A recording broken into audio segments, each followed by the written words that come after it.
Entonces vamos a arrancar con semiología psiquiátrica. Ya esta parte sí me toma un poco de tiempo, no tiene mucho que ver con el examen, hay una que otra pregunta, pero me sirve porque es el sustento, es la base para que entiendan todo lo que viene. O sea, psiquiatría es nuevo, o sea, no tiene un enfoque clínico como el que estábamos acostumbrados a ver. Entonces, es importante que ustedes entiendan la semiología psiquiátrica o la recuerden para que puedan interpretar una pregunta. ¿Ya? Entonces arrancamos. Lo primero que quiero que entiendan es el concepto de que la mente es única y solamente se divide con fines didácticos. O sea, nosotros dividimos las funciones mentales con fines didácticos, nada más. Porque en el fondo la mente es única, ¿ya? Entonces la mente como tal, ese mecanismo que opera en nuestro cerebro y nos permite interpretar la realidad, ha sido sujeta a numerosas teorías durante muchos años, ¿ya? Entonces, la teoría médica más entendida y más aceptada es esta, que la mente no es más que una expresión del funcionamiento del cerebro y de sus circuitos neuronales, los cuales tienen un componente genético muy importante, al cual se le añade un componente ambiental que es básicamente la cantidad de información que le damos. Entonces, nuestra mente es producto de los genes que arman redes neuronales en el cerebro y que reciben información y estimulación del entorno, de tal forma que los genes pueden moldear las vías neuronales y por ende explicar muchos trastornos psiquiátricos. Y por otro lado, la información que metemos al cerebro puede moldear las vías neuronales gracias a la plasticidad cerebral y por lo tanto podemos tratar muchas enfermedades o generar algunas. Entonces, este binomio genes-información o genes-medio ambiente es lo que más se ha aceptado dentro del marco teórico de la mente. Sin embargo, existe un grupo bien numeroso de psiquiatras, ¿no?, que están en el lado oscuro de la psiquiatría, que todavía defienden el componente no físico o metafísico de la mente, ¿no? Un componente que va más allá de la estructura orgánica y que está explicado en un plano mental que es difícil aterrizar en la biología. Entonces, no voy a entrar en ese aspecto, no lo sé, capaz exista, capaz no, es difícil de demostrar lo contrario, es mucho más difícil demostrar que exista, pero igual tienen que considerar que para muchos especialistas, mucha gente de ciencia, sí está aceptado el concepto de que al menos alguna parte de la mente está totalmente desligada de la organicidad del cerebro y también está desligada de ese constante proceso de genes e información y que quizá venga de otro lado, ¿no? Quizá venga de otro lado, procesos como la inspiración, ¿no? Procesos como la cosmovisión, la futurovisión, ¿no? La gente que ve futuro, ve cosas más allá de lo físico. Bueno, esas cosas metafísicas se entiende que si existen tienen que ser también interpretadas por la mente y bueno, pues ya ese es rollo de otro momento. ¿Está bien? Entonces, en esta complejidad que te estás dando cuenta que es súper interesante, entra la famosa DSM, ¿ya? La DSM-5, en este caso en su versión, utiliza 5 ejes para poder determinar que una enfermedad es psiquiátrica o no. O sea, evalúa la clínica psiquiátrica. Evalúa si la persona tiene retardo mental o trastornos de la personalidad. Evalúa si la persona tiene alguna otra afectación biológica. Evalúa la discapacidad o la afectación funcional de la persona y evalúa el medio ambiente y los factores psicosociales que pueden haber afectado, o sea, los traumas. Entonces, en función de eso sacamos una enfermedad. Entonces, para yo decir que una persona está enferma mentalmente, tiene que haber un componente clínico psiquiátrico. Tengo que saber si no tiene retardo mental o un trastorno de la personalidad. Tengo que ver que no tenga alguna otra condición médica. Tengo que ver si es que eso le genera incapacidad o discapacidad o problemas en su vida diaria. Y tengo que ver si no ha tenido un ambiente psicosocial o un antecedente, un medio ambiente desfavorable que desencadenó dicho efecto. Esos son los criterios que usa la DSM para establecer una enfermedad mental. Por ejemplo, el trastorno de estrés postraumático tiene que ser un evento vital, súbito, que sobrepasa la capacidad del individuo para sostenerlo, ¿ya? Y que obviamente le trae malestar social, malestar en el trabajo, que altera su función mental y que no esté explicado por algún uso de sustancias o enfermedad orgánica. Entonces ahí les he puesto un ejemplo en el trastorno de estrés postraumático donde se aplican esos 5 ejes, ¿ya? Los 5 ejes de la DSM-4. La CIE-10, que sería la contraparte, solo utiliza 3 ejes. El eje clínico, el eje de la discapacidad y el eje de los antecedentes personales, psicosociales o traumáticos. ¿Ya? Eso es un poco más sencillo. ¿Cuál es mejor? ¿Cuál es peor? Bueno, ese es rollo de los psiquiatras, así que no vamos a entrar en ese trompo. ¿Ya? Lo siguiente que quiero que recuerden es que vamos a hablar constantemente de enfermedades neuróticas y enfermedades psicóticas. Es importante esa discriminación que era antigua. Las enfermedades psicóticas son aquellas donde el paciente ha perdido el juicio de la realidad. O sea, lo que nosotros creemos que es real, para un paciente psicótico, eso no es así. Por ejemplo, yo estoy acá en un espacio donde no hay otra persona a mi alrededor, no podemos ver a nadie, pero si yo digo que hay alguien y en verdad no hay ahí, estoy alucinando, entonces califico de psicótico. Porque veo cosas, escucho cosas, creo cosas que no existen en la realidad. Y se entiende como realidad a la percepción y a la interpretación de la realidad que tiene la gran mayoría de personas y que puede ser demostrado objetivamente, ¿no es cierto?, por diversos instrumentos sensoriales. ¿Ya? Entonces, ese es un psicótico, lo que se llamaba pues los locos, ¿no? El loco, el término loco, que es un término coloquial, es aquel que ha perdido el juicio de la realidad. O sea, no puede darse cuenta de lo que es real y lo que es imaginativo. En cambio, el neurótico es aquel que tiene una hiperactividad mental, o sea, su mente está activa, tiene ansiedad, tiene un problema depresivo, lo que fuera, pero no tiene una disociación con la realidad. O sea, no ha perdido el juicio de la realidad. Sabe lo que es real y lo que no es real. ¿Correcto? Esa es la diferencia básica entre neurosis y psicosis. Y es crítico porque la psicosis es de muy mal pronóstico, es la peor enfermedad mental porque el paciente ya no puede distinguir lo que es real de lo que no es real. Mientras que la neurosis no es el caso, se puede tratar inclusive sin medicamentos y no hay problema. En cambio, en la psicosis sí se requiere medicación. ¿Listo? Entonces, esta es la primera parte con la que quería arrancar nuestra semiología psiquiátrica. Que recuerden que la mente es algo complejo, que ni siquiera está bien definido por los psiquiatras aún. Que recuerden que hay una guía DSM que usa 5 ejes versus una guía tradicional de la OMS que es la CIE que usa 3. Vamos a hablar todas las clases del DSM y que sepan diferenciar la neurosis de la psicosis.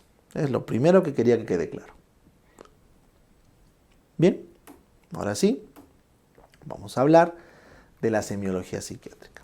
Entonces nosotros vamos a partir a la mente en diversas funciones. La vamos a partir. Primera función, profe, conciencia. La conciencia. ¿Qué cosa es la conciencia, profe? Yo he escuchado conciencia cuando me dicen, oye, ape varón, sé consciente, sé consciente. Pero no es tanto ahí la apreciación, ¿no? O sea, la conciencia ahí lo que están es apelando a tu moral, que es diferente. La conciencia es la capacidad de la mente de darse cuenta cuál es el objeto externo y cuál es el sujeto interno que está viendo ese objeto externo. O sea, la conciencia es la capacidad de diferenciar lo externo de lo interno, lo extrapsíquico de lo intrapsíquico, ¿correcto? Eso es la conciencia. No deben confundirse con el nivel de conciencia del Glasgow.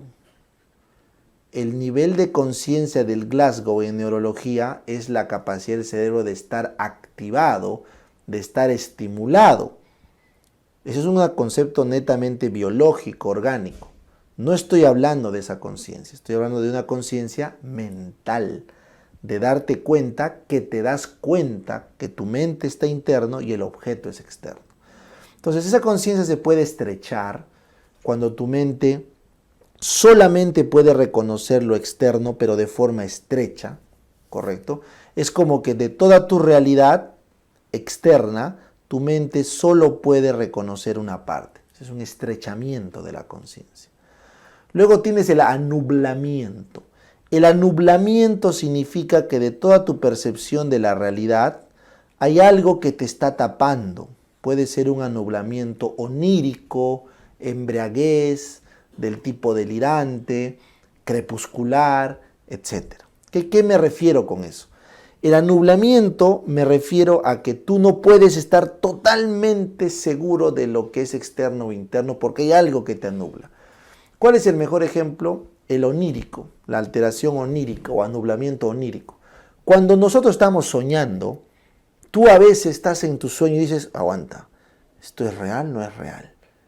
Todo tu sueño lo jurabas real hasta que pasa algo en tu sueño y dices, no, aguanta, esto ya no es real, o estaré soñando. Y ¡pam!, te despiertas. Eso que estás viviendo ahí es un anublamiento de tipo onírico, porque estás como que soñando, ¿ya? Bien, y el otro es el entorpecimiento. El entorpecimiento de la conciencia es cuando ésta no puede desarrollarse. Y este entorpecimiento de la conciencia justamente es lo que más se refiere al daño orgánico, al tema del Glasgow. Se entorpece la conciencia, o sea, no puedo mantenerme despierto, ¿correcto? ¿Ya? Entonces, esas son alteraciones de la conciencia que hay que saber diferenciar. Vamos a la atención. La atención es la capacidad del cerebro, como estás viendo ahí, de seleccionar ciertos estímulos de una gran variedad de estímulos que llegan. Por ejemplo, ahorita yo estoy de repente recibiendo un mail, está que me vibra el celular, estoy de hambre, la laptop me bota su señal, estoy apuntando con mi mano y bueno, de repente hasta capaz estoy con un earpod acá escuchando música mientras dicto, ¿no? Es un ejemplo. Entonces, ¿cómo hace mi cerebro para recibir tanta información, luz, sonido, vibración, ideas, y yo estar atento a lo que te quiero decir? Estar atento a los conceptos que mi boca, que mi cerebro quieren expresarte y no perderme en el intento. Entonces, eso se llama atención. La capacidad del cerebro de seleccionar de todo lo que no le interesa e irse, correcto, a lo que yo quiero.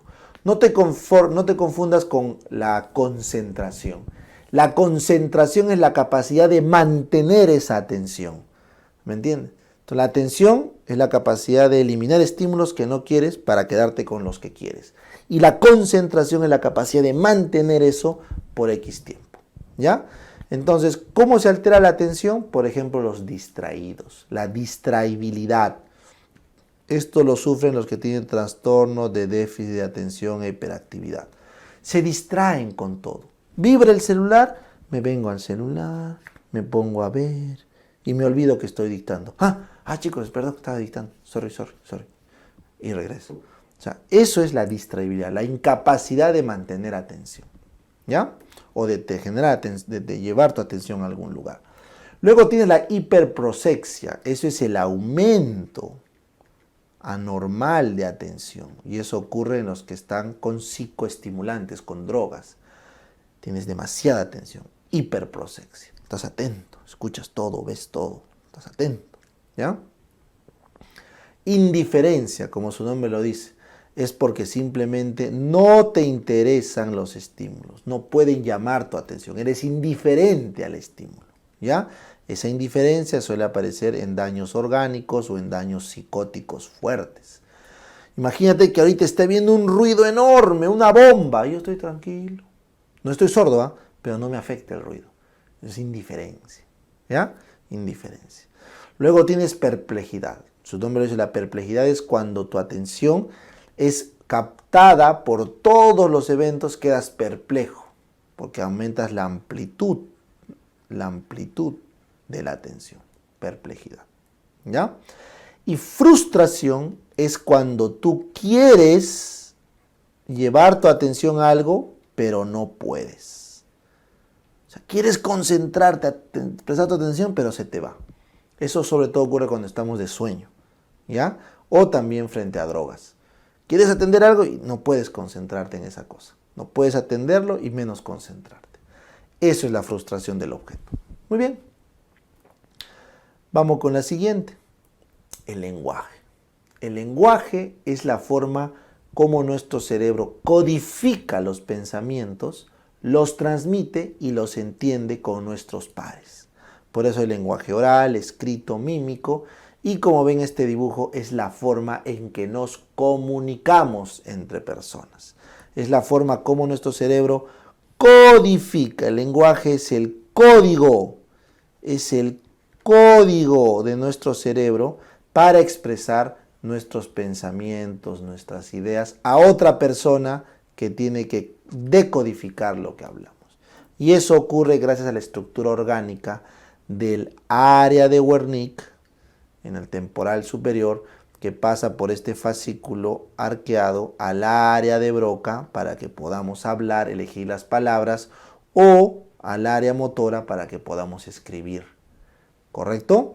Entonces, esto es el lenguaje. Esa es la anatomía del lenguaje.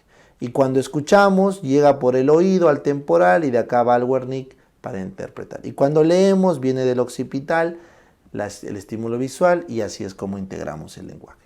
Entonces, ese lenguaje es el código. Y recuerden, es un código universal para los animales, para los humanos. O sea, el lenguaje es algo universal, ¿ya? Yo veo un chino renegando y su lenguaje corporal me va a hacer dar cuenta a mí que no soy chino, que soy occidental, pero que está renegando, ¿correcto? Y a la inversa, el chino va a armar un lenguaje de una forma y yo como occidental voy a tratar de entenderlo y probablemente estemos de acuerdo que tiene que haber sujetos, verbos, predicados, adjetivos, porque para mí este celular es gris, hay un color, es un adjetivo, y el chino también tiene una palabra para gris, ¿correcto? Entonces el lenguaje es transversal, está por encima de los idiomas, pero pueden haber variaciones, Por ejemplo, hay idiomas cuyo lenguaje no ha podido expresar ciertos conceptos. A ver, ¿cómo es eso, profe? Sin ir lejos, el inglés. En el idioma inglés, el verbo to be es ser o estar. De tal forma que se mezcla muy rápido el ser del estar. Mientras que en nuestro idioma sí podemos diferenciarlo. ¿Correcto? Eso quiere decir que nuestro idioma, el español, el castellano, ha podido interpretar mejor el lenguaje del código ser, diferenciarlo del código estar. ¿Correcto? Una cosa es lo que soy, una cosa es dónde estoy. Entonces tiene otro componente, mientras que de repente el idioma inglés no ha podido hacer esa diferencia tan clara. No es que ellos no lo sepan, sino que en su idioma no está expresado, o sea, no se ha decodificado por completo. Vamos a poner el hindú. En el hindú hay palabras que significan cosas muy complejas, ¿ya? Por ejemplo, hay palabras que representan estados mentales de meditación, que en nuestro idioma no lo sabemos o no lo conocemos, ¿correcto? Ni siquiera tenemos la palabra para eso. Entonces, eso también es un tema de decodificación del lenguaje. Probablemente lo entendamos, pero no tenemos la palabra para ello, ¿ya? Muy bien. Sin embargo, tú no te puedes comunicar con tu perro, salvo por algunas señas que han entendido y tienen en común. Pero el lenguaje de los animales es otro, ¿ya? Recuerden eso. Muy bien, entonces dicho esto, el lenguaje se expresa de forma oral, de forma escrita y a través del lenguaje corporal. Entonces, ¿cuáles son las alteraciones que pueden venir del lenguaje? Por ejemplo, podemos tener la disartria.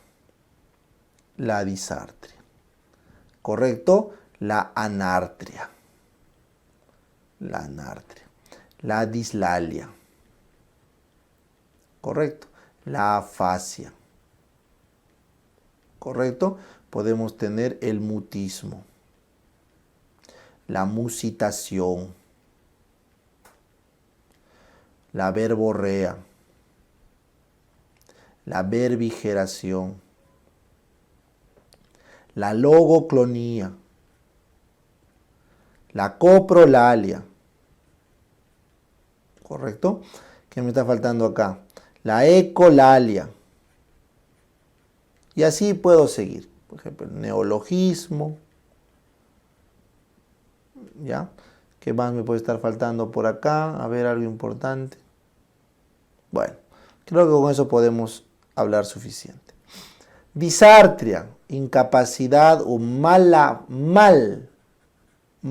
articulación de la palabra. Eso ocurre porque está alterada la parte motora del habla. Anartria es simplemente la incapacidad de articular las palabras. Dislalia es cuando tenemos un problema para ciertos sonidos como la S, la L, la R. El rotacismo es de la R, la gente que no puede pronunciar la F, profesor, la R, no, F, ya, eso es rotacismo, ¿correcto? La S, los que no pueden pronunciar la EC, ya, eso es una dislalia, ¿correcto? Labdacismo, cismacismo, rotacismo son dislalias, ¿ya? Muy bien. Afasia, la afasia es la incapacidad de comprender, no comprendes el lenguaje. Puede ser afasia motora, sensitiva, no comprendes, no entiendes, no interpretas el lenguaje. El mutismo es cuando no puedes hablar, te callas, mutismo. La musitación es cuando hablas en bajo volumen, en voz bajita, sí, así hablas, es musitación. La musitación es así. Cuando bajamos la voz es musitación, ¿ya? Eso también ocurre en algunos esquizofrénicos. El mutismo selectivo ocurre en un trastorno de ansiedad. Verborrea es cuando hablas mucho, hablas mucho, verborreico, muchas palabras. Verbigeración es cuando usas innecesariamente palabras complejas, rebuscadas, ¿correcto? Esa es la verbigeración, ¿ya? Perdón, la verbigracia, La verbigeración es otra cosa, ¿ya? La verbigracia, vamos a aumentar. La verbigracia es cuando usas palabras complejas. Típico de los maníacos, ¿no? Alan García, por ejemplo, tenía verbigracia. Hablaba cosas y en el de la nada, ¡bum!, te metía una palabra que nadie sabía. Verbigracia. Cuando no era necesario. Típico de los maníacos. Verbigeración es cuando tú repites una frase de forma anormal durante tu discurso. Repites la frase durante tu discurso de forma normal. ¿Correcto? Repites la frase durante tu discurso de forma normal. ¿Correcto? Repites la frase de tu discurso. ¿Ven? Estoy cometiendo verbigeración. Porque yo estoy repitiendo una misma frase innecesariamente durante mi discurso. ¿Ya? Bien, logoclonía es cuando arrastras ciertas sílabas. Ílabas. ¿Ves? Eso es una logoclonía. Estoy arrastrando. Ando. Ya, eso es trastorno orgánico. Está mal tu cerebro. Algo está mal orgánicamente. ¿Ya? Coprolalia es cuando hablas malas palabras, groserías. Típico en el Guires Latauret que vimos en Neuro. Ecolalia es cuando repites como loro. También problemas orgánicos. Y neologismo es cuando inventas nuevas palabras. Típico de los esquizofrénicos. Los esquizofrénicos que inventan nuevas palabras. ¿Ya? Muy bien. En cuanto al lenguaje escrito, tenemos la micrografía, la macrografía, la agrafia, pues, ¿no? Micrografía es cuando escribes muy chiquito. Macrografía es cuando escribes muy grande. Agrafia es cuando no puedes escribir. Entonces, la micrografía ocurre en pacientes o deprimidos severos o que tienen Parkinson.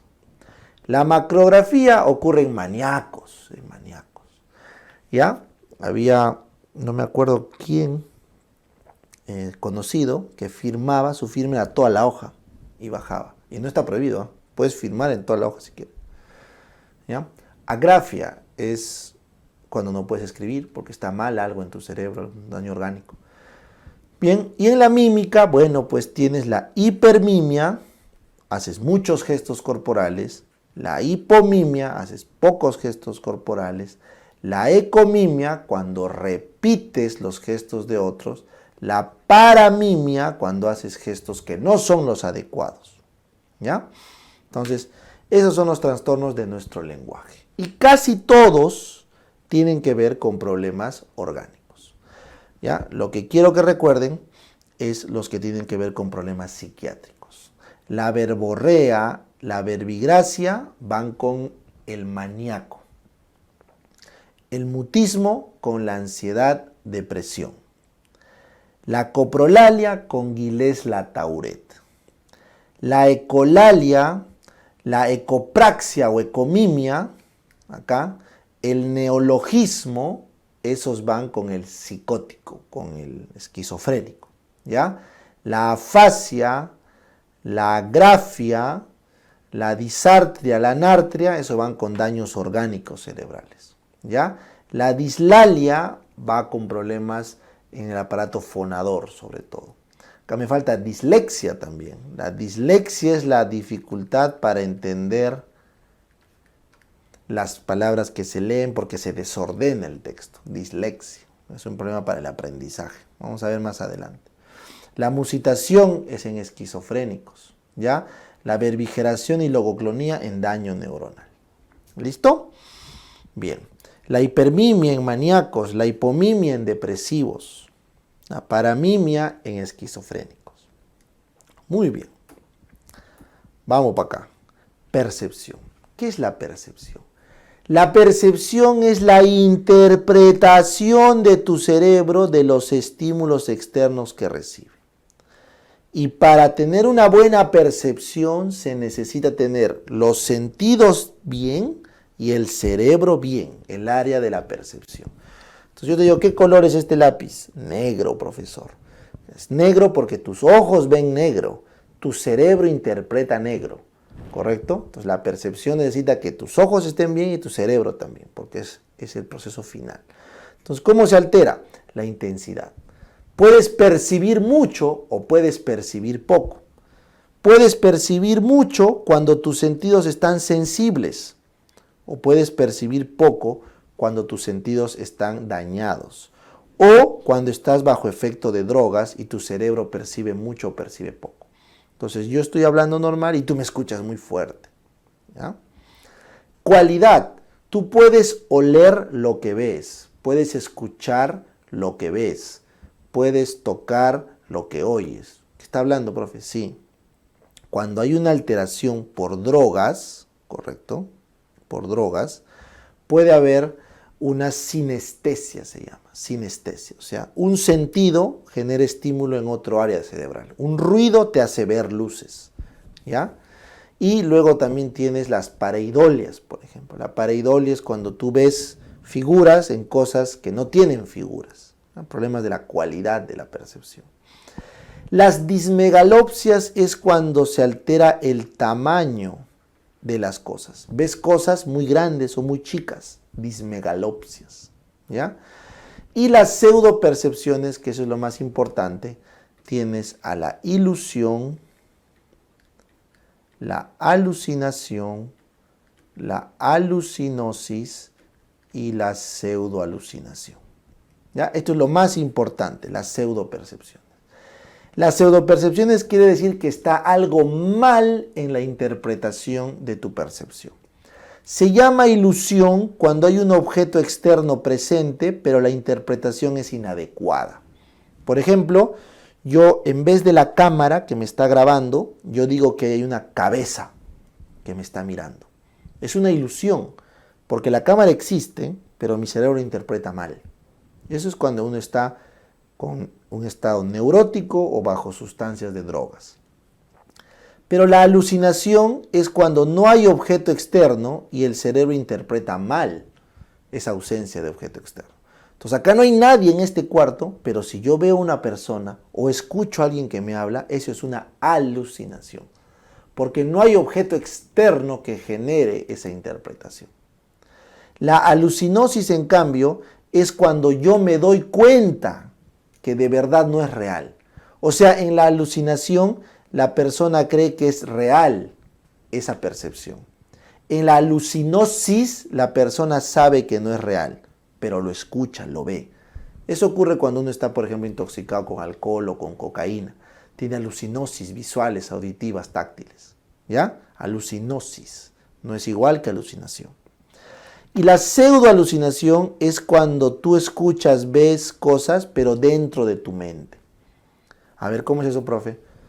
Yo ahorita te invito, dentro de tu mente trata de ver algo. Trata de escuchar cosas dentro de tu mente. Correcto. Entonces, si eso tú crees que es real, pero a esa intensidad intramental, eso es una pseudoalucinación. Pero si tú de verdad escuchas a una persona que no está hablando, pero lo escuchas así como me estás escuchando a mí, eso es una alucinación. ¿Ya? Es la diferencia. O sea, la pseudoalucinación es interna. La alucinación es como si fuera objeto externo. Bien, orientación. Chicos, la orientación es una función compleja del cerebro en el que se da cuenta quién es él, quién es el otro, en qué fecha estamos y en qué lugar estamos. O sea, la orientación es una función mental compleja, súper compleja, tanto así que es lo primero que se evalúa cuando una persona tiene trastorno cerebral, ¿no? Ustedes saben, se le pregunta al paciente, ¿dónde está? ¿Dónde estamos? ¿Qué fecha? Porque el cerebro tiene que saber reconocer quién es el otro, dónde está y qué fecha es o qué hora.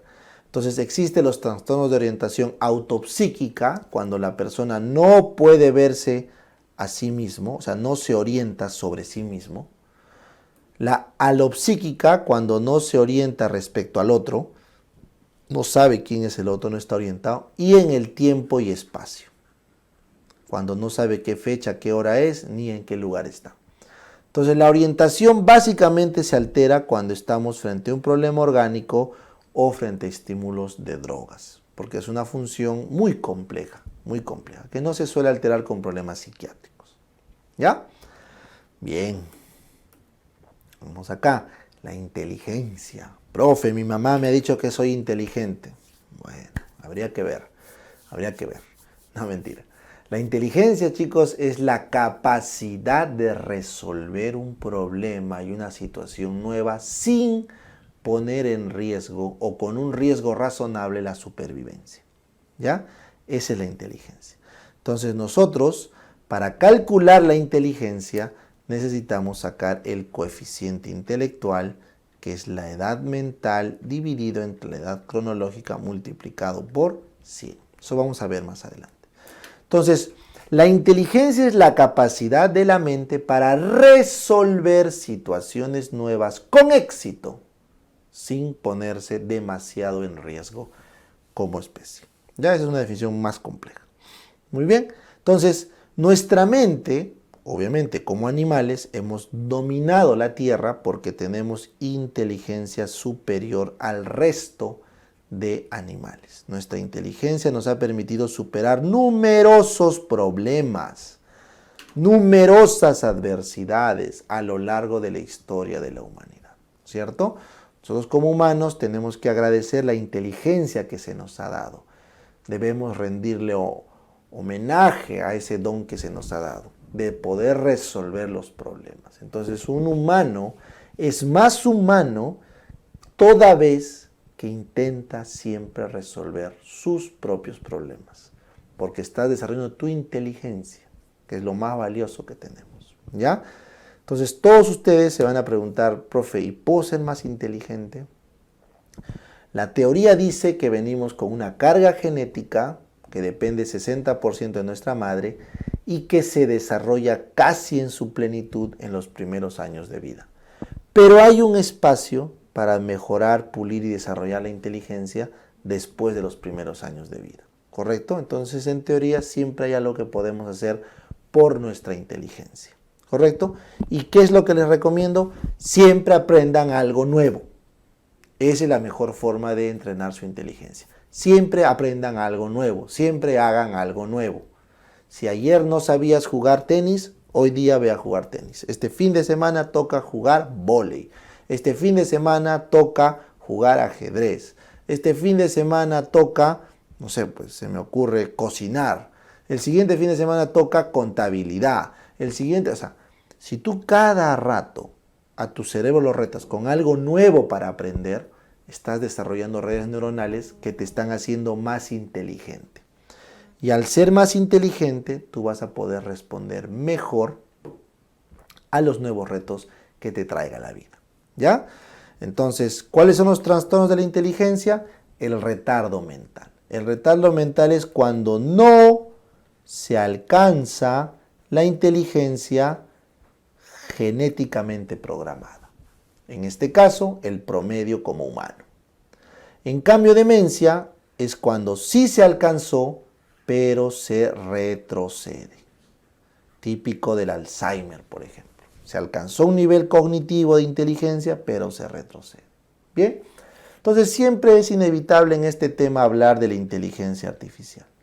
¿La inteligencia artificial podrá vencer a la inteligencia humana? No lo sabemos, eso es lo peor de todo. Porque la inteligencia humana, no se olviden, opera por alguna codificación que es superior a la inteligencia humana, ¿no es cierto? Entonces eso quiere decir que si algún día la inteligencia artificial puede operar por sí misma y darse cuenta de sí misma, eso automáticamente diría que la inteligencia humana es justamente un producto de inteligencia artificial superior. ¿Listo? Así de fácil. Entonces, esa teoría con el tiempo cada vez se está acercando y ahorita, si mal no recuerdo, estamos en un 50% de chance de que nosotros seamos la creación de una simulación. Antes era 20, 10%, pero ahora cada vez más con los avances en inteligencia artificial nos damos cuenta que los humanos podríamos ser la creación de otra inteligencia, o sea, seríamos inteligencia artificial de alguna otra inteligencia superior que nos creó. Y se hace todo un rollo, pues, etcétera, ¿ya? Hasta ahorita la inteligencia artificial tiene muchas limitantes porque necesita el input de las respuestas por parte de un humano. O sea, hasta ahorita las respuestas de la IA siguen estando orientadas a lo que el humano le pone como patrón, ¿ya?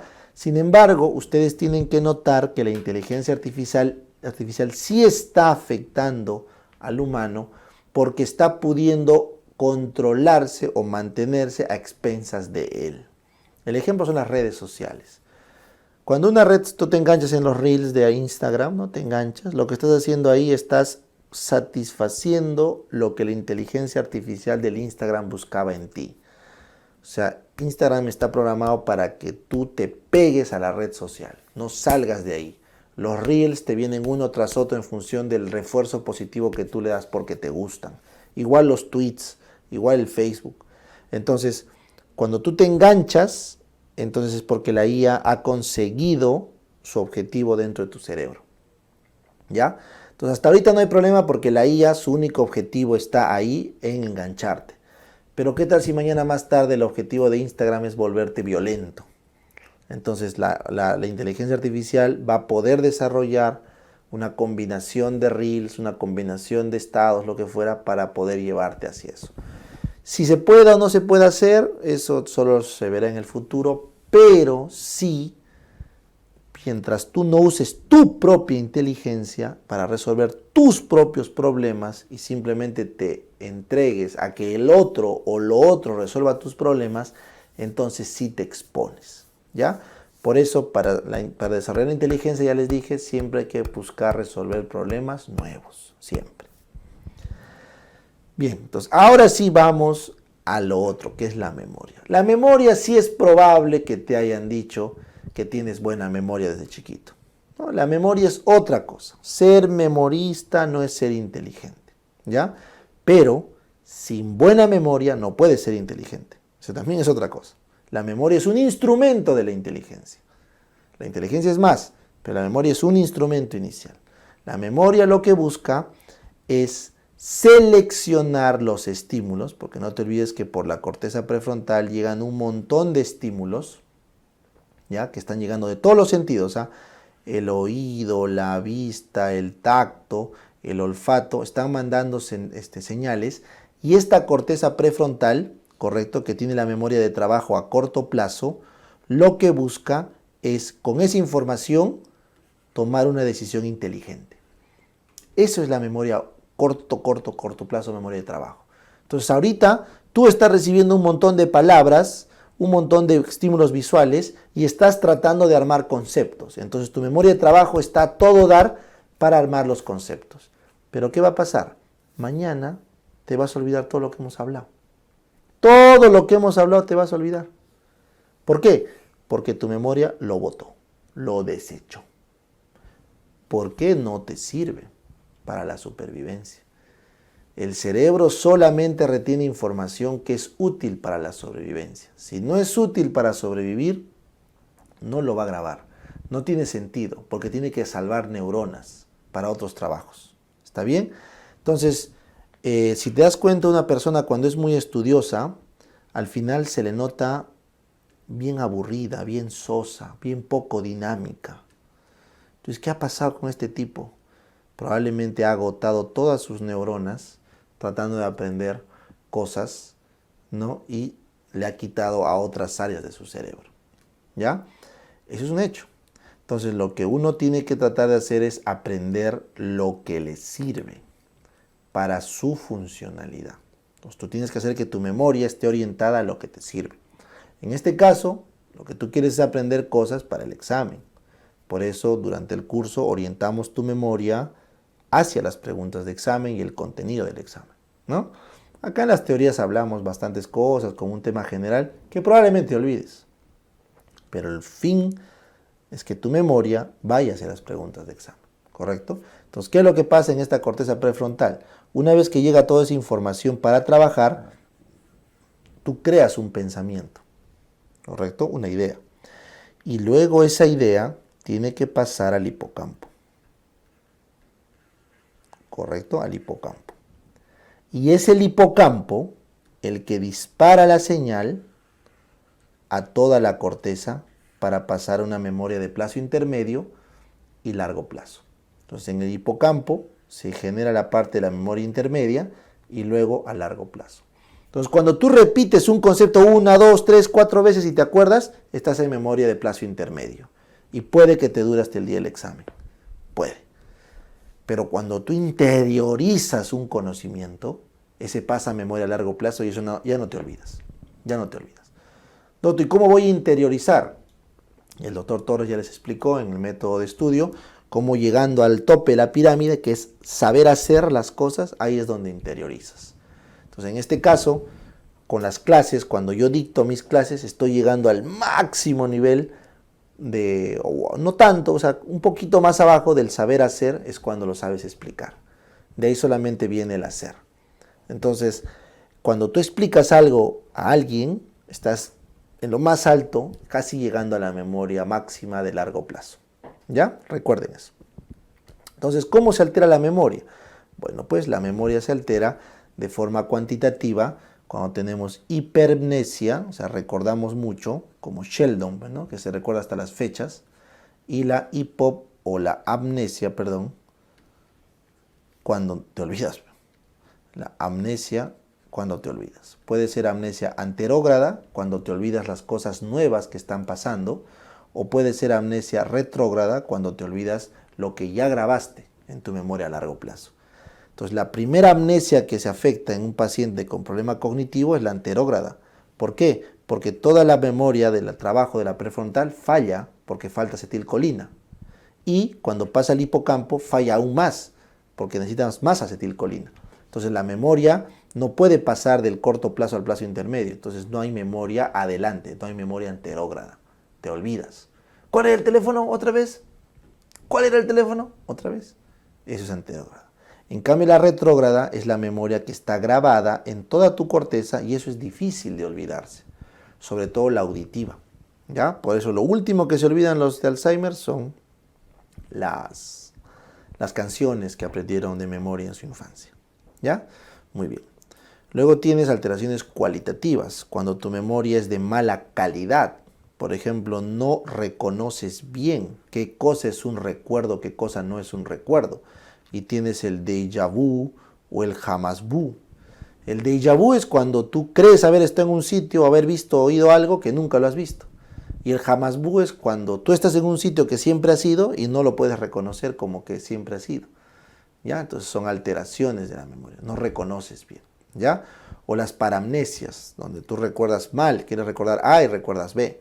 Entonces, casi todos los problemas de la memoria son temas orgánicos o temas de demencia, ¿ya? De trastornos neurológicos degenerativos. ¿Listo? Doc, ¿y por qué no me olvido de montar bicicleta?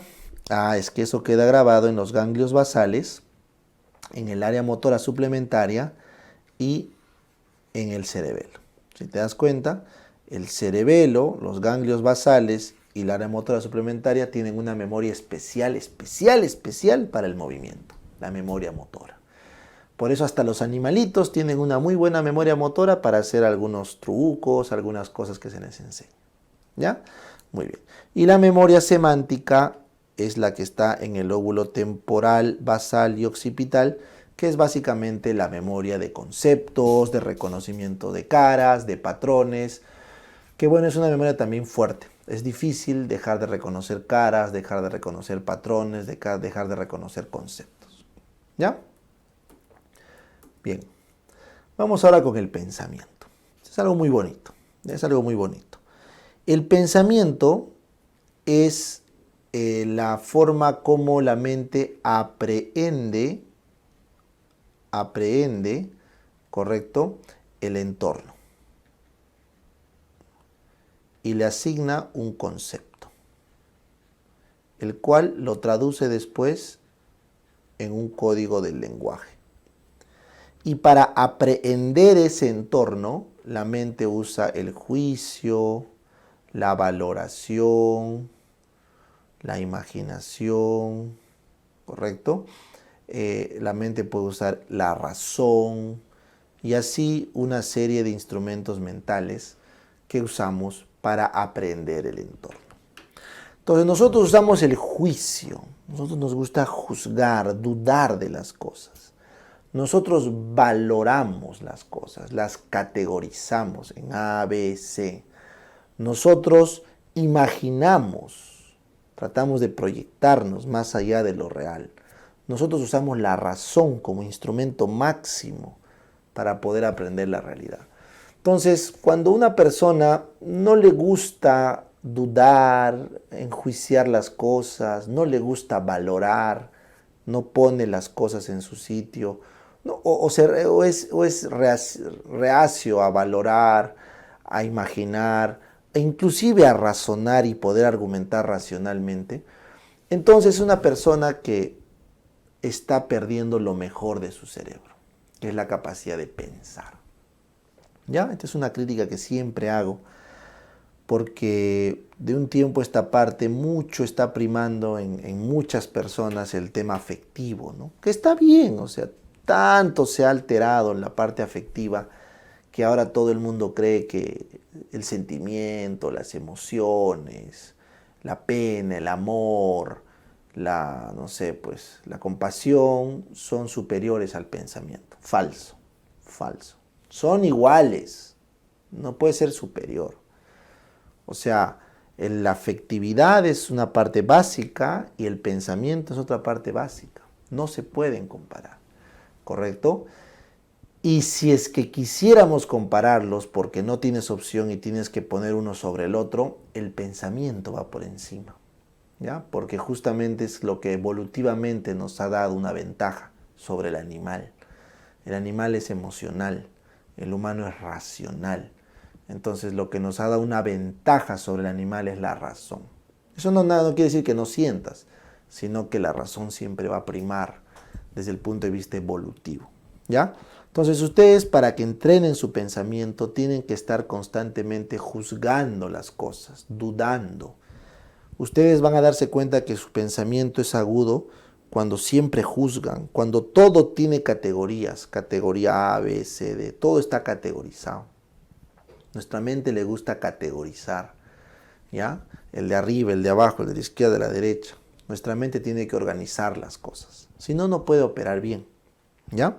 Entonces, eso es el pensamiento. Entonces, eso nos permite tener, como ven en el dibujo, todo un entendimiento de la realidad. Ese es nuestro pensamiento, cómo entendemos nuestra realidad. Y eso lo llevamos a un concepto. O sea, llegamos a decir que hemos pensado cuando tenemos un concepto de algo. Y ese concepto simplemente hay que llevarlo al lenguaje para expresar a la otra persona. Entonces, cuando tienes una persona que es muy compleja de pensamiento, tú la haces hablar con una persona muy sencilla de pensamiento y no se van a entender. Porque los conceptos de esta no cuadran con los conceptos de esta otra. O cuando una persona ha hecho una estructura mental de un pensamiento de cierto tipo, no lo vas a poder hacer entender con otra persona que ha desarrollado algo totalmente distinto. Entonces el pensamiento es casi como que la forma de nuestro cerebro, lo que hemos metido. Entonces el consejo más saludable es que ustedes traten de meter a su cerebro, como ven en el dibujo, todo. Metan todo a su cerebro para que tengan capacidad de pensar y de razonar amplia. Si tú te cierras en pensar solo como científico, como médico, como, no sé, pues como latino, a cualquier categoría, estás simplemente cercenando tu capacidad de expandirte. Trata de expandir tu pensamiento fuera de la ciencia, fuera de la medicina, fuera de tu continente, fuera de tu religión, fuera de tus limitaciones. Y vas a ver cómo tu mente es capaz de comer de todo un poco sin que pierdas su identidad. No lo vas a perder. Vas a hacerte más rico, que te va a servir o para definirte con mayor carácter y decir, está bien, yo debí ser científico. O para que cambies y te des cuenta que de repente tu mente opera mejor en otro ámbito. Porque recuerden esto, si todo esto es el conocimiento de lo cognoscible, la ciencia solo es esto. Hay un montón de conocimiento en la realidad que no es ciencia. ¿Ya? Entonces probablemente no todos nosotros nos podamos dar cuenta rápido de dónde estamos. Entonces para eso mismo hay que tener la mente abierta, para saber en dónde nuestra mente trabaja mejor. Imagínense que todo esto es un pool de información y tu mente va vagando por ahí entre información e información. Así es a donde está derivando la actividad del humano, porque cada vez somos más digitales, más etéreos, menos físicamente palpables. Entonces, ahí es donde está el mundo del pensamiento. ¿Ya? Bien. Entonces, ¿cómo se afecta esto en psiquiatría, profe? El contenido del pensamiento se altera. ¿Ya? Es importante. La delusión, el pensamiento obsesivo, el pensamiento fóbico, sobrevalorado, y el contenido, es la forma, ¿ya? No es contenido acá, es forma, en disgregación, incoherencia, inhibido, fuga, prolijo y bloqueo. Entonces vamos a hablar del contenido. Decimos que el pensamiento tiene una alteración de contenido, delusión o delirio, ¿correcto? Cuando el pensamiento es irreal. Es irreal, ¿correcto? Y al ser irreal, altera la biografía de la persona, porque le trae problemas sociales, ¿correcto? Y la persona lo da como cierto, o sea, es irreductible. Entonces, las alteraciones del contenido del pensamiento, delusivas o delirantes, son cuando el contenido se vuelve irreal, altera la biografía de la persona y es irreductible, ¿correcto? Entonces, significa irreal porque no va de acuerdo a la realidad. ¿Y cómo sé que es la realidad, doctor? Por la razón. Por la razón. La razón y la argumentación racional es la mejor forma de interpretar la realidad. ¿Correcto? Tengan muy presente eso. ¿Ya? Entonces, si algo es irreal, cuando no va acorde a la razón. ¿Listo? Luego tienes la biografía. La persona altera su vida diaria porque eso ya no es real, es algo que no va con el estilo de vida. Es decir, se altera su biografía. Y finalmente es irreductible. Irreductible porque la persona cree que eso es cierto y no hay argumento que vaya para atrás. Entonces te voy a poner un ejemplo que es bastante controversial, pero sí me gusta utilizarlo para poder evaluar. ¿Qué hago si una persona cree que es un perro? Se identifica como perro. ¿Qué hago? Entonces, si yo voy a usar un abordaje no racional, voy a abordar un abordaje empático, de emociones, voy a decir, déjalo, sé empático y ponte en su lugar y entiéndelo y ámalo como lo que es, pensando que es un perro. Pero si me voy a lo racional, tú dices, no, pues es un humano, no es un perro, porque el perro es perro, tiene genes de perro, se expresa y es como perro en la vida real y el humano es otra cosa. Entonces, si usamos el razonamiento, la identificación con algo que uno no es, ¿correcto? Tiene límites, pues, tiene límites, ¿correcto? Que lo va a determinar tu estado racional. Entonces tú, porque te pones la camiseta de la U, puedes decir que eres de la U. Bueno, pues.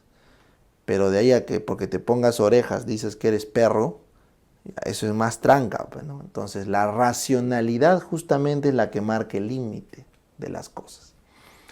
Entonces, eso es irreal. Y si una persona anda por la vida como si fuera perro, gateando por la calle como si fuera perro, probablemente no tendría trabajo, se enfermaría y hasta podría morir, pues, ¿no? Porque capaz le pasa algo en la calle. Entonces tiene un problema biográfico. Y luego cuando tú le dices, oye, tú no eres perro, tú eres humano, él te dice, no, yo soy perro. No, tú eres humano, mira, tienes manos, tienes cerebro, eres humano. No, soy perro. Es irreductible. Entonces, chicos, cumple los 3 criterios para una idea delirante, un delirio primario, ¿correcto? Un delirio primario, es una cosa delirante, ¿ya? Muy bien. Puede que le esté haciendo finta y simplemente es alguien que es extrovertido, extravagante y quiere hacer alguna especie de papelón, que también es la gran mayoría de estas personas que hacen esas cosas. Pero si es que de verdad se cree un perro, eso es un delirio primario, una idea delirante, ¿correcto? No es normal, no es racional. Entonces los loquitos, los esquizofrénicos, tienen ideas delirantes de que los persiguen, de que los atacan, de que ven monstruos, fantasmas, escuchan voces. Entonces, esos delirios, esas ideas delirantes, son típicas de la esquizofrenia, ¿correcto? Y suelen ser ideas delirantes bien básicas, como están haciéndoles daño, los quieren matar, los quieren perseguir, etc.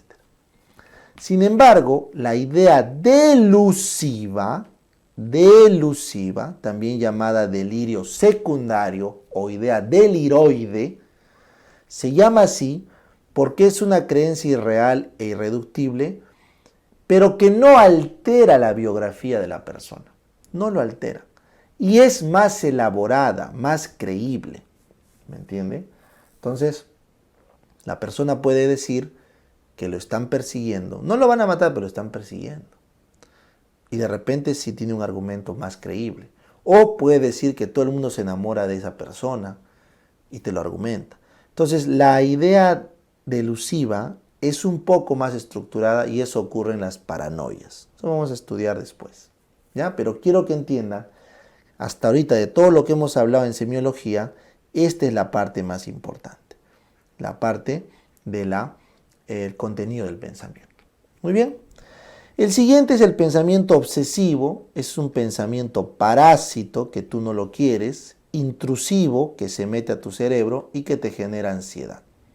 ¿Ya? Es un pensamiento obsesivo, es un pensamiento parásito que no es tuyo, intrusivo que se te mete y no sale y te genera ansiedad. Típico en los trastornos obsesivos compulsivos. El pensamiento fóbico es un pensamiento que te desata miedo, que te desata pavor. ¿Ya? El pensamiento sobrevalorado es aquel pensamiento donde priman las emociones antes que lo racional. Eso ocurre en los hinchas, ¿no? Tú has visto hinchas que su equipo de verdad es malo, es malo. No quiero decir qué equipo, pero ustedes lo saben, ¿no es cierto? Su equipo es malo, pero todos los hinchas dicen, no, es lo mejor que ha pasado, ¿no? Todo el mundo les dice la maldición, la maldición. Nadie hace caso. Es una broma. Pero los fanáticos de un equipo o de otro no ven lo racional que está malo en el equipo o en el partido político que defienden. O sea, el pensamiento sobrevalorado es aquel que prima la emoción sobre la racionalidad. ¿Ya? Bien. Luego tenemos la alteración de la forma del pensamiento. Entonces, el pensamiento es disgregado, ¿correcto?, cuando los bloques de ideas están dispersos. O sea, este bloque debía ir con este y este con este. Entonces lo disgrega el paciente, típico del esquizofrénico. El pensamiento incoherente es aquel pensamiento que no tiene conectores, por lo tanto no se entiende. Porque si no usamos conectores no vamos a entender el pensamiento, ¿no? Pensamiento, cosa, casa, entender. ¿Me has entendido? No, pues, porque no he usado conectores. ¿Ya? Inhibido es un pensamiento que se apaga, que está avanzando y se achica, desaparece, típico en la depresión. La fuga de ideas es un paciente que ha perdido la idea directriz, tiene taquipsiquia, piensa rápido y tiene verborrea, habla mucho. Pérdida de la idea directriz, taquipsiquia y verborrea, eso es una fuga de ideas, típico del maníaco. Entonces yo pregunta de examen. La manía tiene fuga de ideas. ¿Ya? Pensamiento prolijo es aquel cuyo pensamiento se va mucho por los detalles y pierde rápidamente el centro, la idea medular. Y bloqueo del pensamiento es aquel que está hablando y súbitamente interrumpe la idea y no puede continuarla, porque se le fue el pensamiento. Es también típico del esquizofrénico. ¿Ya? Entonces, estos trastornos del pensamiento son claves para cuando hagamos la parte de esquizofrenia. Bien, vamos a hablar ahora de la afectividad. Ahora sí nos vamos al otro cerebro. Pues, ¿no? Hemos hablado del cerebro cognitivo, que es el de la memoria, ¿no? El del pensamiento, que es el prefrontal. Ahora vamos a hablar el cerebro límbico, el cerebro más primitivo que tenemos, el de las emociones. Recuerden que es lo primero que se desarrolla de 0 a 6 años, nuestra afectividad, nuestras emociones. Chicos, las emociones son importantes, pero cuando somos niños. Cuando ya somos adultos, ya poco se puede hacer sobre las emociones y básicamente ya se trabaja con lo que hay. Pero si ustedes quieren hacer algo por la afectividad de una persona, háganlo cuando está en sus primeros 6 años de vida. Denle mucho amor, comprensión, pero también muéstrenles lo que es la ira, el perdón, ¿no? Las emociones a los niños, ¿ya? Porque ya de adultos es un poco más difícil. Entonces la afectividad está integrado en el sistema límbico, ¿ya? Esa afectividad es la parte más primitiva que nos ha permitido subsistir, sobrevivir como especie y como individuo, ¿ya? Entonces la ira, ¿correcto? La ira, el miedo, la alegría, ¿correcto? La tristeza, la agitación y todos esos estados son para sobrevivir, ¿ya? Entonces, los problemas afectivos tienen diversos niveles y diversas alteraciones. Entonces, vamos a arrancar. Primero tenemos la emoción. La emoción es un estado afectivo de corta duración y de instalación brusca, que básicamente está integrado a nivel subconsciente. ¿Ya? Entonces, ahorita hay un temblor, nos va a dar miedo, ¿no es cierto? O de repente me entero de algo y me empieza a generar mucha alegría. O empieza a haber placer. O empieza a haber, no sé, pues, angustia. Entonces las emociones básicas son procesos usualmente inconscientes o subconscientes, rápidos de cambios del estado afectivo. ¿Ya? Entonces tú puedes ver un perrito enojado, un león enojado, un humano enojado y compartimos casi las mismas expresiones. Eso es una emoción. Y las emociones se mantienen a lo largo de la filogenia. ¿Ya? Entonces no podemos controlar las emociones. No. Lo que tú puedes controlar es qué desencadena las emociones. Pero no lo puedes controlar. Por eso, si tienes cólera, reniega. Reniega contra una almohada, pero no reniegues contra una persona. Es lo que puedes hacer. Si estás alegre, canta. Grita de felicidad. No te contengas, porque no lo vas a poder hacer. Es un proceso que ya ocurrió antes que te des cuenta. ¿Ya? Por eso cuando les dicen, si quieres llorar, llora, tienes que llorar. No te contengas. Luego de la emoción viene el sentimiento. El sentimiento ya es un estado consciente de la afectividad de más largo plazo, donde ha intervenido centros superiores cognitivos. ¿Correcto? Entonces, tu alegría, que era una emoción, lo puedes volver gratitud y agradeces. Lo puedes volver perdón y perdonas. Tu tristeza lo puedes volver desesperanza y te suicidas. Tu ira lo puedes volver venganza y matas a alguien 2 años después de lo que te ha hecho. ¿Me entienden? Entonces, el sentimiento es algo ya consciente, elaborado, que va por encima de la emoción. El amor, por ejemplo, es un sentimiento. Los animales no aman. ¿Me entiendes? No aman. Doctor, mi perrito me ama. No, no te ama tu perro. No, no te ama. Tu perro tiene emociones positivas hacia ti porque eres su amo, eres su alfa. Pero no te ama. Tu perro tampoco te tiene gratitud, no te agradece porque lo saques a pasear. Tampoco tu perro se va a vengar de ti si no lo sacas a pasear. O sea, los sentimientos son más elevados. Eso es del humano. ¿Ya? Y es justamente lo que hay que valorar. No hay que valorar las emociones, hay que valorar los sentimientos. Las emociones son procesos básicos. Que alguien reniegue, se sienta triste, alegre, es básico. Los sentimientos es lo que hay que trabajar. O sea, que una persona tenga esperanza en la vida, tenga gratitud por la vida. O sea, esas cosas hay que trabajar. La parte evolucionada de la afectividad. ¿Correcto? La parte básica hay que dejar que fluya. Hay que dejar que fluya y hay que tratar de entenderla. Más adelante les voy a explicar cómo la psicoterapia ayuda acá. ¿Listo? Y finalmente, todo esto está enmarcado por el temperamento, el cual oscila en lo que se llama humor. ¿Ya? El temperamento es el marco afectivo genéticamente determinado y heredado que te da todo un tinte emocional a lo largo de tu vida. O sea, todos tenemos un temperamento diferente que el otro, que ha aparecido con nuestros genes y se ha desarrollado en nuestra vida en temprana edad. Entonces tú vas a tener que Pepito siempre fue tranquilito, desde niño. Y vas a tener que Carlita siempre fue renegona desde niña. Entonces el temperamento nos acompaña, es un marco. Pero Pepito puede amanecer un día feliz y al día siguiente asado. Y Carlita puede estar en la mañana feliz y en la tarde recontra asada. Porque el humor es el cambio rápido del estado afectivo por situaciones externas.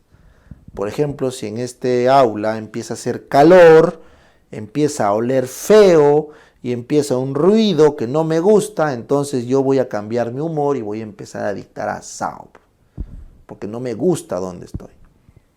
Pero si el aula esto tiene ruido, la luz está bien, no me da en la cara, si hay un olor bueno o no huele nada, la temperatura está amigable, entonces mi humor de repente mejora de lo que estaba afuera. Entonces el humor está afectado por cómo tu cuerpo va reaccionando. ¿Entendieron? ¿Ya? A veces viene una persona, te mete un grito y te cambia el humor. O te mete un beso y te cambia el humor. También. Entonces el humor es transitorio, el temperamento es de toda tu vida. ¿Ya? Muy bien. Entonces, ¿qué se altera en la afectividad? Básicamente lo que se altera son los estados afectivos negativos. Por ejemplo, la angustia, ¿correcto? La angustia es un estado de tensión mental, de una emoción de tensión, que tu cerebro está tensionado. La tristeza y depresión en este caso la tristeza es una emoción y pasa a depresión, desesperanza como un sentimiento donde disminuye todo el estado afectivo, ¿correcto?, de la persona. La alegría, en cambio, es una emoción que su extremo es la manía y la euforia es su expresión conductual, donde hay un exceso del estado afectivo, típico del maníaco, pues, ¿no? La apatía es cuando una persona pues le es indiferente la emoción, o sea, no le interesa la emoción, es apático. La ambitimia es cuando una persona tiene emociones a la alta y a la baja. La paratimia es cuando tiene emociones que no corresponden. La labilidad emocional es cuando una persona rápidamente cambia de estados de ánimo de forma normal.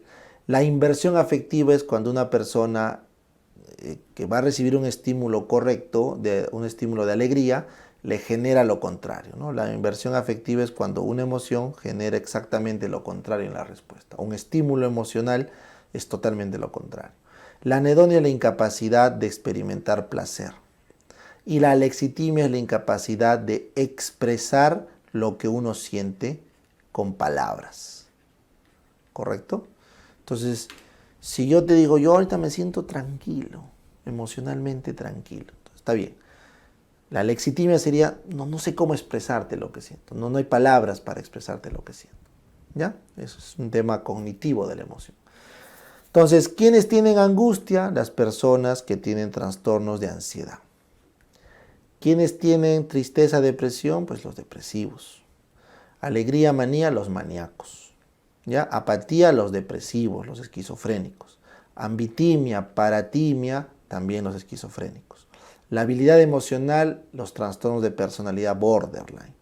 Inversión afectiva, los esquizofrénicos. Anedonia, los esquizofrénicos, los depresivos severos. Alexitimia, los esquizofrénicos. ¿Ya? Bien. Ahora vamos a la acción. La acción es parte también del prefrontal. La acción es esa parte de nuestro cerebro que nos dice vamos a hacer las cosas. Recuerden eso. Ustedes, nosotros, todos nosotros, nos levantamos cada día para hacer algo. Vas a tu chamba para hacer algo. ¿Me entiendes? Estudias para hacer algo. Siempre hay algo, una motivación. El humano siempre está yendo a algo más allá de sobrevivir. El animalito se levanta porque ya pues no tiene sueño, busca su comidita, busca su agüita, busca su macho o su hembra para reproducirse cuando toca y punto. Esa es su chamba. Y bueno, pues el perro ladrará porque su función es cuidar, el gato no sé la verdad cuál es su función, pero está ahí, la vaca irá a pastar, no sé, pues el animal, su prefrontal es muy básico porque está orientado por estímulos solo de supervivencia. En cambio, los humanos tenemos en el prefrontal algo que se llama el cerebro de planificación futura. El cerebro que va más allá, es decir, el cerebro que planifica, e inclusive el Homo sapiens ha desarrollado la idea más allá de la muerte. Nuestro prefrontal nos enseña o nos induce a creer que hay algo más allá de lo inmediato, de la muerte inmediata. Y no solo de la muerte como individuo, sino de la muerte como especie. Entonces, nuestro prefrontal nos está llevando a ese desarrollo. Esa es la acción, la voluntad. ¿Ya? Entonces, en psiquiatría, esa voluntad se altera de forma cuantitativa cuando haces mucho o no haces nada. Agitación es cuando haces mucho, te mueves demasiado, eso ocurre en las personas intoxicadas, ¿correcto? Estupor es lo contrario, cuando no puedes moverte, no puedes moverte. La bulia es cuando sí puedes moverte, pero no quieres hacer nada. O sea, sí te puedes mover mecánicamente, no tienes estupor, pero tienes abulia, o sea, no quieres hacer nada, estás tirado. Entonces, cuando uno está deprimido, está hipobúlico. No quiere ir a chambear, está en su cama. Y abúlico es cuando de verdad no haces nada, ni siquiera te paras para comer. Por eso ves esos loquitos que están tirados en el piso abúlicos. Y cualitativas tenemos la impulsividad cuando hay algo que quieres hacer con todas tus fuerzas. Eso ocurre en los drogadictos. Quieren su coca, quieren su alcohol. Son drogadictos, tienen impulsividad por eso, no pueden evitarlo. Tienen la catatonía. Correcto, la catatonía es una alteración cualitativa total del comportamiento, donde tienes un componente de estupor, no te mueves, pero también haces ecomimia, también te quedas con flexibilidad seria, o sea, son alteraciones más complejas que lo vamos a ver más adelante en esquizofrenia. ¿Ya? Entonces, de todo esto, las alteraciones que debes recordar es que la agitación ocurre en el maníaco o en el trastorno delirante, ¿ya? El estupor y la catatonía, no sé, ojo, el estupor está dentro de la catatonía, ocurren en los esquizofrénicos, ¿ya? La abulia es también el esquizofrénico y la impulsividad en el drogadicto, ¿ya? Entonces, de todos estos componentes, recuerden por favor la catatonía, ¿ya? Que es un estado psiquiátrico de alteración motora y premotora, donde la persona no se puede mover, donde la persona no obedece órdenes, negativismo, donde la persona repite o mimetiza lo que otro hace, ecomimia, donde la persona se queda en unas posiciones raras antigravitatorias, correcto, que es la catalepsia, ¿ya? Donde la persona tiene un movimiento pasivo como un muñeco de cera, flexibilidad seria se llama eso, que es típico de trastornos psicóticos. Entonces, hay catatonía psicótica por esquizofrenia, hay catatonía también del depresivo, hay catatonía por intoxicación por drogas, bueno, es un componente psiquiátrico, ¿ya? Esos son los problemas de la acción. Y finalmente llegamos al tema de la conciencia del yo y las funciones básicas como el sueño, hambre y apetito. Bien, entonces vamos a hablar de la conciencia del yo. Entonces, habíamos hablado que había un estado de conciencia donde tu mente diferencia lo que es externo de lo que es interno, el sujeto del objeto. Un estado de conciencia que es el estar despierto o no, que es el de neurología. Pero existe una conciencia del yo, o sea, un estado de conciencia en el que tú te das cuenta que eres tú diferente a la otra persona. Y te das tu estado de conciencia, de autorreferencia de ti mismo. Entonces, ahí les pongo un Buda porque es básicamente lo que hablan, pues, ¿no? en esas religiones de la meditación y todo, donde tú trasciendes, ¿no? Tu yo se mezcla con el universo, pues, ¿no? Has alcanzado tu octava conciencia, ¿no? Como los caballeros del zodiaco, ¿no? O como Po cuando alcanza no sé qué cosa del maestro dragón, pues, ¿no? Los orientales tienen esa definición de cuando tu percepción del yo se expande a todos, pero también existen trastornos de la conciencia del yo cuando tú crees que eres otra persona. Ese es el transitivismo, ¿no es cierto? Personalidades múltiples, pues. Tú crees que eres otra persona, ¿no? O te despersonalizas, tú crees que ya no eres tú. Entonces son trastornos de la conciencia del yo, de tu personalidad. Muy bien. Y trastornos del sueño, vamos a hacer una parte especial de eso. Hambre y apetito son trastornos orgánicos, pero que se pueden manifestar bastante en problemas psiquiátricos, sobre todo en ansiedad y en depresión. En ansiedad suele el sueño alterarse, no puedes conciliarlo. El hambre en la ansiedad aumenta, ¿ya? Y en la depresión, en cambio, el sueño lo concilias, pero te levantas temprano y el hambre pues baja, pues, ¿no? Baja el apetito.